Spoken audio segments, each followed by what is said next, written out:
Main glaucoma ఎందుకు ఒక serious problem అంటే, ఇందులో అవుతున్న డ్యామేజ్ ఆప్టిక్ నర్వ్ మీద అవుతుంది కాబట్టి, దాన్ని ఎప్పుడూ మనం రివర్స్ చేయలేము.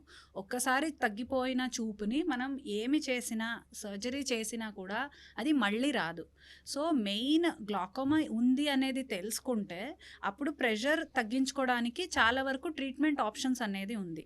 ఫస్ట్ హ్మ్. ఏమంటే జస్ట్ బీపీ టాబ్లెట్ ఎలా యేసుకుంటారో, అలాగే కంటికి ఐ డ్రాప్స్ ఉంటాయి. సో, ఆ డ్రాప్స్ యేసుకుంటే ప్రెషర్ అనేది నార్మల్‌కి వచ్చేస్తది. సో, ఆ డ్రాప్స్‌ని లైఫ్ లాంగ్ బీపీ టాబ్లెట్ ఎలా వాడుతూ ఉంటే కంట్రోల్‌లో ఉంచుకుంటామో, అలాగే ఇది వాడుతూ ఉంటే ప్రెషర్ కంట్రోల్‌లో ఉంటే చూపనేది ఎప్పటికీ తగ్గదు. ఆప్టిక్ నర్వ్ ఎప్పటికీ డ్యామేజ్‌కి వెళ్ళిపోదు.